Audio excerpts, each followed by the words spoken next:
মালিক আর শ্রমিকের সাথে দ্বন্দ্ব বাঁধিয়ে শ্রমিকদেরকে বিক্ষুব্ধ করে শ্রমিকের মুখরোচক স্বার্থের কথা বলে তারা ট্রেড ইউনিয়নের জাল ফেলে তাদেরকে সমাজতন্ত্র শেখাতো।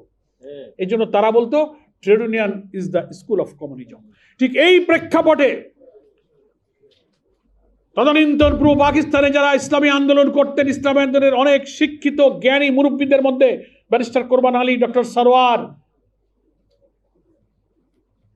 বৃহত্তর ইসলামী আন্দোলনের সিদ্ধান্তে তারা শ্রমিক ময়দানে সিদ্ধান্ত নিলেন যে না, এত বড় মুসলিম সংখ্যাগরিষ্ঠ দেশে লক্ষ লক্ষ শ্রমিকদেরকে কমিউনিস্ট এবং নাস্তিকতাবাদীর রাজনীতির হাতে আমরা তুলে দিতে পারি না।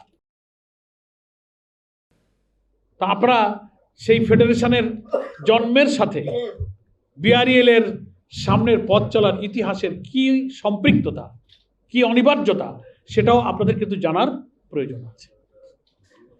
এবং 1968 সালে শ্রমিক কল্যাণ ফেডারেশন যখন প্রতিষ্ঠা লাভ করেছিল, এটা 60-এর দশক, তখন বাংলাদেশের ট্রেড ইউনিয়ন ময়দানটা বাম রাজনীতির, কমিউনিস্ট রাজনীতিদের নিয়ন্ত্রণে ছিল।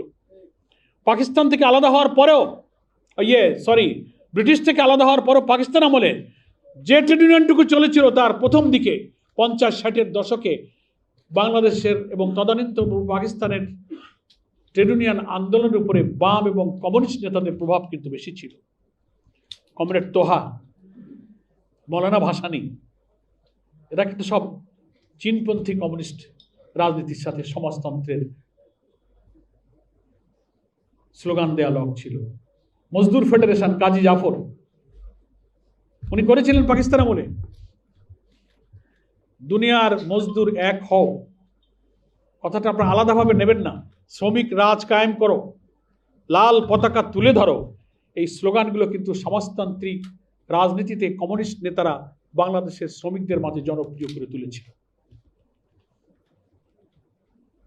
শ্রমিক ময়দানে যখন সৎ নেতৃত্ব, ইসলাম যে আমার যে আদর্শের ভিত্তিতে আমরা ব্রিটিশ ভারত থেকে আলাদা হলাম, টু নেশন থিওরির মাধ্যমে, যে আমরা একটা পৃথক জাতিসত্তা, আমাদের একটা আলাদা আদর্শ আছে, যে আদর্শের ভিত্তিতে আমরা একটা আলাদা ভূখণ্ড পেয়েছি, সে আদর্শের ভিত্তিতে আমাদের জীবন, আমাদের সমাজ, আমাদের পেশা, আমাদের রাজনীতি, আমাদের ট্রেড ইউনিয়ন আমরা গড়ে তুলব, এই স্লোগান, এই চর্চা, এই দাওয়াত শ্রমিক ময়দানে যখন ছিল না, কমিউনিস্টদের অবাধ বিচরণ ছিল টঙ্গী, চট্টগ্রাম, আদমজি, খুলনা, নারায়ণগঞ্জ, বড় বড় পাটকল, সুতাগল, রেল, বন্দর কেন্দ্রিক যখন ট্রেড ইউনিয়ন ওরিয়েন্টেড এরিয়াগুলোতে তখন কমিউনিস্টদের জয় জয়কার এবং রাজত্ব। তাদের স্লোগান ছিল trade union is the school of communism. Trade ইউনিয়নে আসো, রেজিস্টার্ড ইউনিয়ন করো, বেসিক ইউনিয়ন গড়ে তোলো, সিবিআই ইলেকশন করো, যেত, এবং এই ট্রেড ইউনিয়নের সংগঠনের নেতাদেরকে শ্রমকতন্ত্রের, সমাজতন্ত্রের দীক্ষা দাও, সমাজবাদের দীক্ষা দাও, সোশ্যালিজমের শিক্ষা দাও, কমিউনিজমের শিক্ষা দাও, লাল পতাকা তুলে ধরো, সমাজতন্ত্র কায়েম করো। শ্রমিক রাজের কথা বলতো। মালিক আর শ্রমিকের সাথে দ্বন্দ্ব বাঁধিয়ে শ্রমিকদেরকে বিক্ষুব্ধ করে শ্রমিকের মুখরোচক স্বার্থের কথা বলে তারা ট্রেড ইউনিয়নের জাল ফেলে তাদেরকে সমাজতন্ত্র শেখাতো। এই জন্য তারা বলতো trade union is the school of communism. ঠিক এই প্রেক্ষাপটে তদানীন্তন পূর্ব পাকিস্তানে যারা ইসলামী আন্দোলন করতেন, ইসলামী আন্দোলনের অনেক শিক্ষিত জ্ঞানী মুরব্বীদের মধ্যে ব্যারিস্টার কোরবান আলী, ডক্টর সরওয়ার, বৃহত্তর ইসলামী আন্দোলনের সিদ্ধান্তে তারা শ্রমিক ময়দানে সিদ্ধান্ত নিলেন যে না, এত বড় মুসলিম সংখ্যাগরিষ্ঠ দেশে লক্ষ লক্ষ শ্রমিকদেরকে কমিউনিস্ট এবং নাস্তিকতাবাদীর রাজনীতির হাতে আমরা তুলে দিতে পারি না, এখানে ইসলামী আদর্শের পতাকাবাহী শ্রমিক সংগঠন হওয়া প্রয়োজন। তারা যদি স্লোগান দিতে পারে trade union is the school of communism, আমরা কেন বলতে পারবো না যে trade union is the school of Islam? বলতে পারবো না? ট্রেড ইউনিয়নের কথা বলে basic union, CBA, registration, federation, জাতীয় এসব করে করে তারা যদি সমাজতন্ত্রের কমিউনিস্টের লাল বই পড়িয়ে মানব রচিত মতবাদের দিকে এই জাতিকে ধাবিত করে, তো আমরা কেন কালিমা লা ইলাহা ইল্লাল্লাহ দাওয়াত আমরা শ্রমিকদের দিতে পারবো না? তখনই শ্রমিক ময়দানে ইসলামী আদর্শের পতাকাবাহী সংগঠন 1968 সালের 23শে মে ব্যারিস্টার কোরবান আলী, সেই সময়ের একজন রিনাউন্ড লয়ার ছিলেন, শিক্ষিত মানুষ ছিলেন, তিনি কল কারখানার একজন তাঁত চালানো ঘাম ঝরানো খাটনির শ্রমিক ছিলেন না, কিন্তু ইসলামী আন্দোলনের নেতা হিসাবে আন্দোলনের পক্ষ থেকে তিনি ডেপুটেড লিডার ছিলেন। যে আপনি যান শ্রম আইনের ভিত্তিতে, কারণ ওই সময় অলরেডি একটা আইন হয়ে গেছে 1965-এ শ্রমিক নিয়োগ স্থায়ী আদেশ স্ট্যান্ডিং অর্ডার হয়ে গেছে, IRI 69-এ 65-এ ইন্ডাস্ট্রিয়াল রিলেশন অর্ডিন্যান্স, যেগুলো এগুলো সব কিন্তু আইন হয়েছে। শ্রম আইন, শ্রম দপ্তর, শ্রমমন্ত্রী শ্রমিকদের স্বার্থ দেখার জন্য ধীরে ধীরে ILO, জেনেভা কনভেনশন, নানান নামে কিন্তু শ্রমিকদের গুরুত্ব বাড়ছে। সেই সময়ে ইসলামী আন্দোলনের নেতৃবৃন্দ একজন বিশিষ্ট ব্যারিস্টারকে দায়িত্ব দিয়ে সেই সময়কার শ্রম আইনের ভিত্তিতে ট্রেড ইউনিয়ন গঠনের সিদ্ধান্ত নিয়ে 68 সালের 23শে মে বাংলাদেশ শ্রমিক কল্যাণ, তদানীন্তন পূর্ব পাকিস্তান শ্রমিক কল্যাণ ফেডারেশন তারা প্রতিষ্ঠা করে। কথা বুঝে আসছে? একসাথে আমরা চলেছি।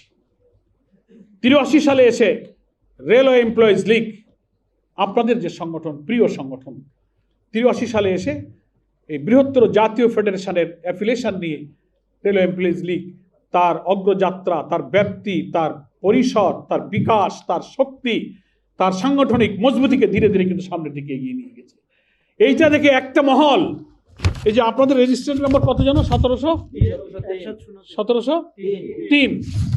এই রেজিস্ট্রেশন নাম্বারটা নিয়ে আর একটা পক্ষ কাড়াকাড়ি, না এটা আমাদের ইউনিয়ন, এ নানান মামলা মোকদ্দমা ঠেলাঠেলি। আমি যখন ফেডারেশনের সাথে ছিলাম তখন এই ঠেলাঠেলি দেখছি, আজ পর্যন্ত সে ঠেলাঠেলির এখনো শেষ হয়নি। এটা সে পর্যন্ত আদালত পর্যন্ত গিয়েছে। তাহলে অর্থ দাঁড়ালো কি? BREL এখনো ষড়যন্ত্র থেকে এখনো মুক্ত হয়নি।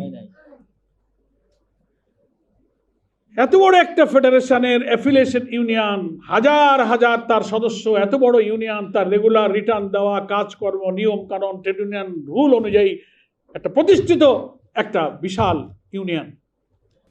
কয়েকজন লোক কারোর দ্বারা প্রভাবিত হয়ে ইসলামী আদর্শ আন্দোলনের প্রতি ঈর্ষান্বিত হয়ে এই রেজিস্ট্রেশন নাম্বারটা ছিনিয়ে নেবার অপচেষ্টা এখনো বন্ধ করে।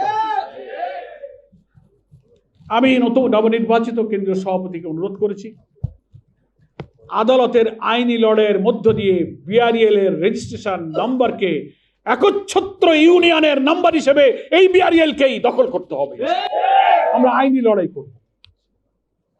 সে আইনি লড়াইয়ের সহযোগিতা করার জন্য শ্রমিক কল্যাণ ফেডারেশন এর সাথে আমরা ইনশাল্লাহ থাকব। কতকাল, কত বছর বয়স হলো, কত পথ পাড়ি দিলাম, এখনো একটা প্রতিপক্ষের ষড়যন্ত্র থেকে আমরা মুক্ত হতে পারবো না। কেন? এই জন্য আজকের এই জাতীয় সম্মেলনে আমরা একথাও বলতে চাই যে সরকারকে আমরা অনুরোধ করতে চাই, আপনারা ট্রেড ইউনিয়ন অধিকারের কথা বলেন, গণতন্ত্রের কথা বলেন, মেহনতি মজলুম মানুষের দুঃখ কষ্টের কথা বলেন। এই যে কেন্দ্রীয় সভাপতি এখন বক্তৃতা করলো, শ্রমিকদের জন্য যে আইন, অন্তর্বর্তীকালীন সরকার যে অর্ডিন্যান্স অধ্যাদেশগুলো করলো, তাহলে আপনারা তো ট্রেড ইউনিয়নটাকে সংকুচিত করে ফেলছেন। একটা প্রতিষ্ঠানে 3টার বেশি ইউনিয়ন রেজিস্ট্রেশন পাবে না। কেন পাবে না? স্বাধীন মুক্ত ট্রেড ইউনিয়ন অধিকারের জন্য কারখানা যত বড় হবে, শ্রমিক সংখ্যা বড় হবে। এখানে সংখ্যা সীমাবদ্ধতা দিয়ে আমাদের ট্রেড ইউনিয়ন অধিকারকে কখনো সংকুচিত করা উচিত নয়। প্রস্তাব হলো 5-এ, ওনারা এসে এখন সেগুলো বাতিল করে বলেন না 3-এই থাকবে। আপনারা বাইরে অধিকারের কথা বলবেন। আমাদের বাংলাদেশের সংবিধানের আর্টিকেল 46, 47, 48, 38 এই সমস্ত নানান অনুচ্ছেদে সভা সমাবেশ সংগঠন করা, পেশা এবং জনগণের অধিকারের জন্য এসব অধিকার আমাদের সংবিধান দিয়েছে, জেনেভা কনভেনশন দিয়েছে, ILO-তে দিয়েছে, সব জায়গায় আমাদের অধিকার আছে। এটা মানবাধিকারের একটা অংশ। এখন সরকার ক্ষমতায় এসে আগে বলে গণতন্ত্রের কথা, বাক স্বাধীনতা, মুক্ত ট্রেড ইউনিয়ন, এগুলোর গলা চেপে ধরা, আমাদের স্বাধীন ট্রেড ইউনিয়ন অধিকারকে সংকুচিত করা, এটা কোনো গণতান্ত্রিক রাজনৈতিক দলের কোনো উদ্দেশ্য হতে পারে। ক্ষতি কি আপনার? একটা কারখানা, একটা গার্মেন্টসে, একটা ট্রেডে যদি বেশি ইউনিয়ন থাকে, বেশি নেতা হয়, তাহলে শ্রমিকদের সংকট সমস্যা অথরিটি, সরকার, মালিক পক্ষের সাথে বার্গেনিং করে তার ন্যায্য পাওনা আদায়। এই যে আজকে আপনাদের পে স্কেল নিয়ে প্রবলেম, বাংলাদেশের সমস্ত জেলাগুলোতে কানেক্টিভিটি হচ্ছে না, রেলের যে দুর্নীতি হচ্ছে, রেলের আধুনিকীকরণ, রেলের স্টেশনগুলোকে আরো আধুনিক, সেই সাবেক পুরনো ভেঙে চুরে সব পড়ে যাচ্ছে। মনে হয় যেন আমরা ব্রিটিশে আছি, এমন বহু স্টেশন আছে, বহু রেল লাইন আছে।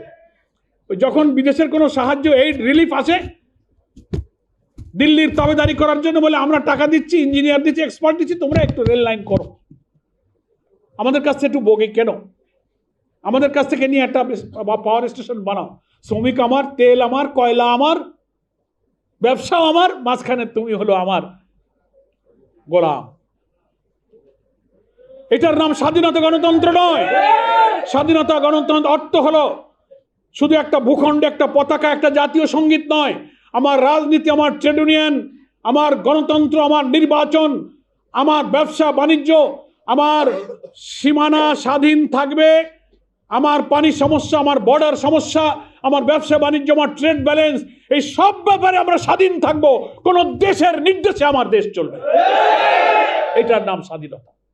আপনি ওখান থেকে বসে রিমোট কন্ট্রোল করবেন, আর আমার দেশ আপনার কথায় কে ক্ষমতায় আসবে আর কে নামবে, ওই কারখানা কার কথায় যাবে, কত লোক দেশি কত লোক ইন্ডিয়ান নিতে হবে, আপনি প্রেসক্রিপশন দেবেন আর সেই প্রজেক্ট নিয়ে আমার কাছে টাকা দেবেন, আর আপনি বড় লাভে টাকা ফেরত দেবেন। আস্তে আস্তে আমার পরিবেশ, আমার দুর্নীতি সব ধীরে ধীরে অতলে দেশটাকে শেষ করে দেবে। এগুলো হচ্ছে আধিপত্যবাদী আগ্রাসী শক্তির একটা আধুনিক রূপ।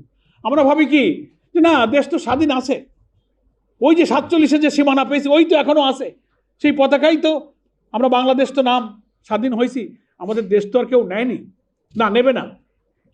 আধুনিক যুগে আগে একবার আধিপত্যবাদের সংজ্ঞা ছিল আলাদা। আগের রাজা বাদশারা তার সৈন্য সামন্ত লর্ড বহর নিয়ে এক একটা দেশ জয় করত, ভূখণ্ড দখল করত, আর সেই রাজ্যের রাজা হতো। এখন ওইভাবে লর্ড বহর নিয়ে রাজ্য জয় করবে না, ভূখণ্ড আপনার থাকবে, কিন্তু রিমোট কন্ট্রোল হবে আধিপত্যবাদীদের আগ্রাসী চরিত্রে। তোমার রাজনীতি, তোমার অর্থনীতি, তোমার শিল্প কল কারখানা, আমি যে প্রেসক্রিপশন দেবো আমার প্রেসক্রিপশনে চলতে হবে। এটি হচ্ছে আগ্রাসী আধিপত্যবাদের আধুনিক রূপ। আমাদের ওই শুধু সেটাই আছে, আর সব আমরা বিদেশিদের কথায় চলছি নাকি বলেন? যেখানে আমাদের রেল change tv.press এক ফোঁটা হলুদও নেই।